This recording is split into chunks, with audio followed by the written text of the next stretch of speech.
Welcome to the Deep Dive. Today, we're going to set aside, the news and the noise and really wade into something profoundly personal. And yet universally mysterious. Exactly.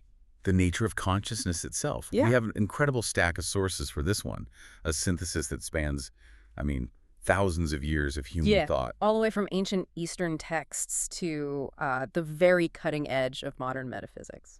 And our mission today is to take this huge, sprawling history and distill it down to a single, really radical conclusion about you, the listener. Let's just start with the most undeniable fact of your existence. You have never, not for a single microsecond, experienced anything outside of your own consciousness. That's it. It's the ultimate closed loop. Everything, your memory of this morning, the sound of my voice, the world outside your window, it's all appearing in that space of awareness. And that's what creates the paradox we're digging into. We are today expert cartographers of the brain. We can map every pathway, every chemical reaction. We can see which parts light up when you feel an emotion. Right. But at no point in that complete physical description can science explain why any of it should feel like anything at all. We can describe the mechanism, but we just can't find the experiencer. And that's the search for what we're calling the unlocatable self. Our whole focus today is explaining why that person you instinctively feel you are, that little center of identity sitting behind your eyes. Yeah, the me. That me literally cannot be found when you turn your attention around and actually look for it. So we're going to go looking for the investigator and find out what happens when the one looking realizes they might be the one who's missing. Okay, so to grapple with this, I think we have to start where modern analytic philosophy does. With David Chalmers. Yeah, with his distinction between the so-called easy problems and the hard problem of consciousness. And easy is, doing a lot of work in that phrase. Right. They're incredibly difficult engineering feats. They deal with functions, how the brain processes data, how it learns, how it focuses attention. But those are all problems of mechanism, not of experience. The hard problem is it's devastatingly simple. Why is there subjective experience? Why is there qualia?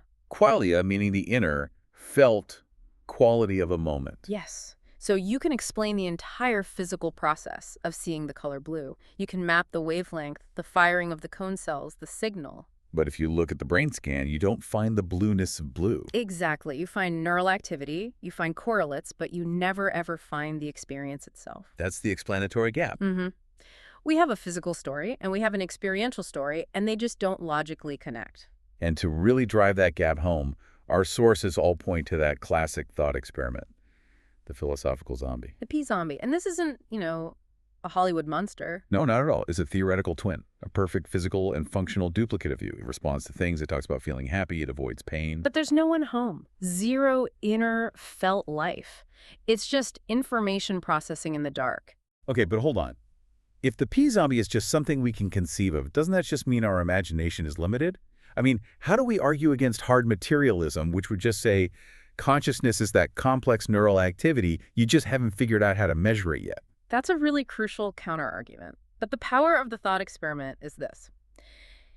If the physical facts logically entailed the experiential facts, if one automatically led to the other, then the zombie would be impossible to even think of. It would be a logical contradiction. The fact that we can separate them in our minds suggests consciousness isn't just some emergent property of matter. It forces us to ask, okay, what else could be going on? And this is where the big metaphysical alternatives come in. So materialism says matter creates experience. Right. But our sources point to two major flips.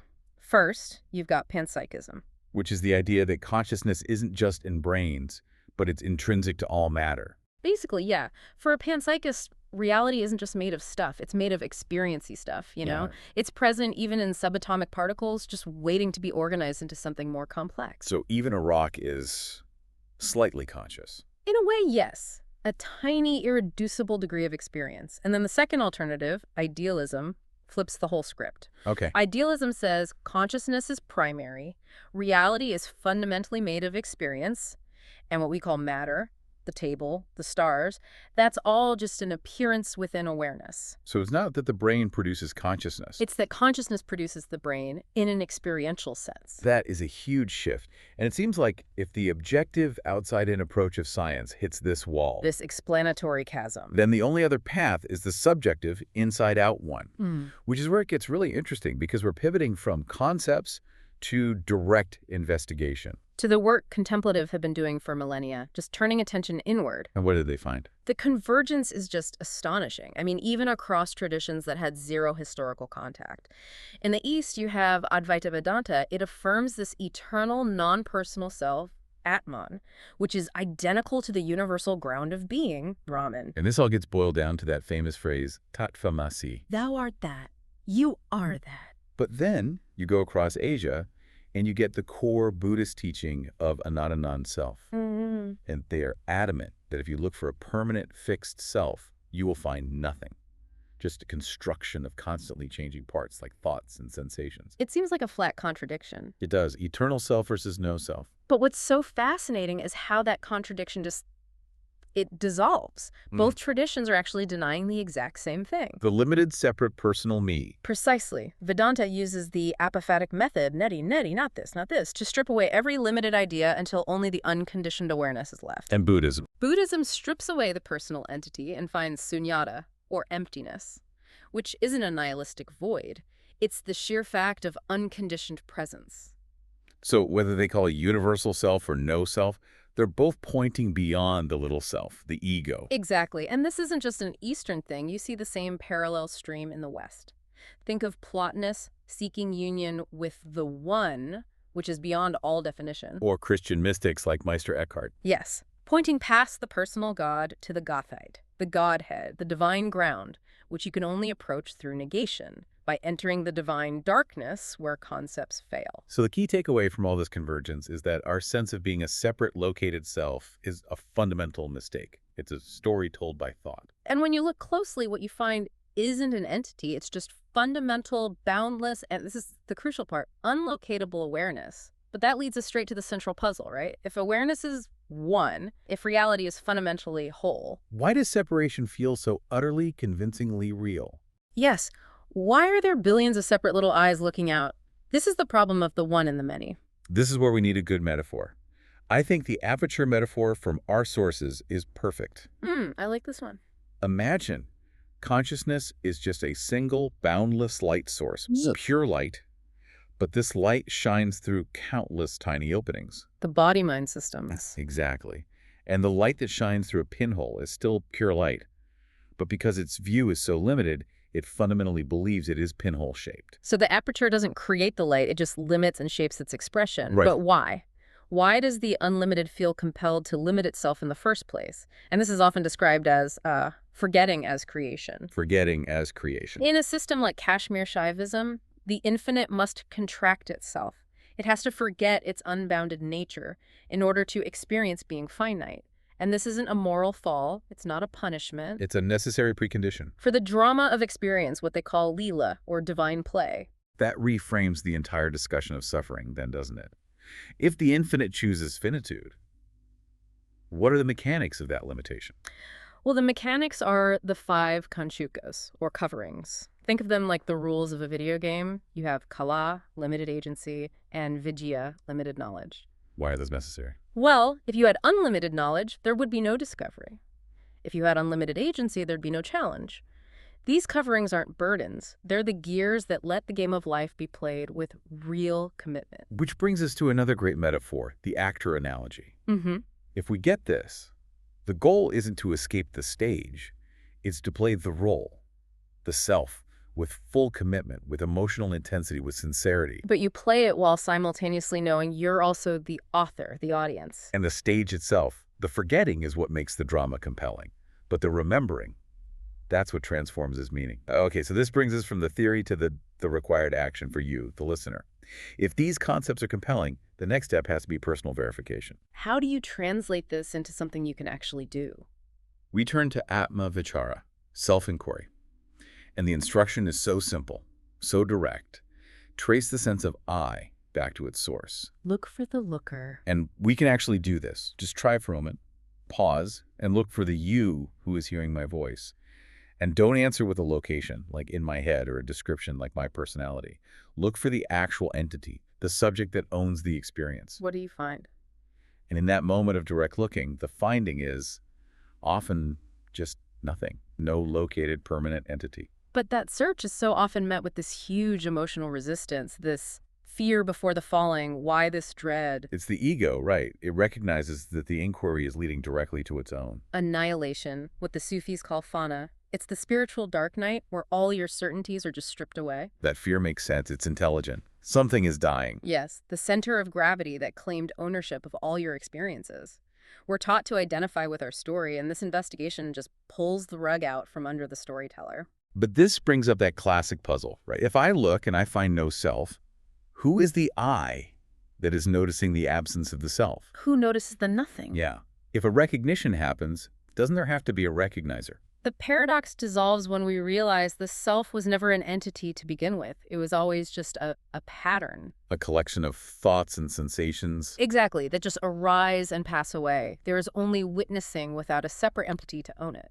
I love the distinction our sources make here, that the division into seer, seeing, and seen is something the mind adds after the fact. Right, the analyzing mind. But in raw experience, it's just one seamless, undivided event. A pure act of seeing awareness, not I am seeing a tree. Awareness itself notices. It doesn't have experiences. It is experiencing. The self still comes up, of course, like a habit. The actor slipping back into the role. But the crucial difference is that it's just not believed in the same way. It's seen for what it is, a useful pattern for navigating the world, but not the bedrock of reality. So we've gone through all this and established that the self is unlocatable. What does it mean to then live your life? This is the realm of Jivanmukti, liberation while living. The body continues, the job continues, but the internal quality of the experience is completely transformed. And this immediately brings up the huge quotient of ethics after self. If the separate self dissolves, does one just become amoral? It's the opposite. The separate self is the engine of conflict. It fears scarcity, it hoards things, it defines itself against the other. So when that sense of separation dissolves, Compassion, Karuna, arises spontaneously. because the other is recognized as intimate, not separate. Precisely. The wisdom of seeing through separation, prajna, and compassion are two inseparable wings of the same bird. The moment that sense of separation lifts, the suffering of another is no longer conceptually distinct from your own. We should also address the common spiritual idea that the body is a prison. Our sources really reject that dualism and suggest experiencing the body as a gesture, the body as awareness crystallized into form. Viewing the body as the universe doing human lets you meet physical sensation, even pain, directly. The separate self always meets pain with resistance. It tries to push it away. And that equation holds true. Pain plus resistance equals suffering. Right, so when you remove the belief in a separate owner who is resisting the sensation, the suffering thins out. The pain might be there, but the anguish around it is minimized. And the ultimate summary of living this paradox is that Zen principle. Chop wood, carry water. The activities of daily life just remain the same, but the inner quality of it all is utterly transformed. The self still arises, that identity is still useful, but it's never again mistaken for the reality of who you are. So the self is unlocatable, and that's not a deficiency. It's not some nihilistic void. It's a profound liberation. It's the discovery that you were never the limited mortal thing you assumed you were. And the consensus finding from our sources is so clear. The unfindability of the self is the shared conclusion of radical empiricists across every tradition we looked at. They weren't operating on faith. They were operating on direct, repeatable observation. Now, we have to acknowledge that the ultimate questions are still there. Why does this dream exist? What happens after death? But what if the point isn't to find the answer to those questions in the content of the dream, but to recognize the awareness in which all the questions are arising? What if the seeking itself, the very effort of the limited self trying to grasp the unlimited, It was always the thing that obscured the finding. The invitation stands right now as you listen. Look now, and you may find what was never lost.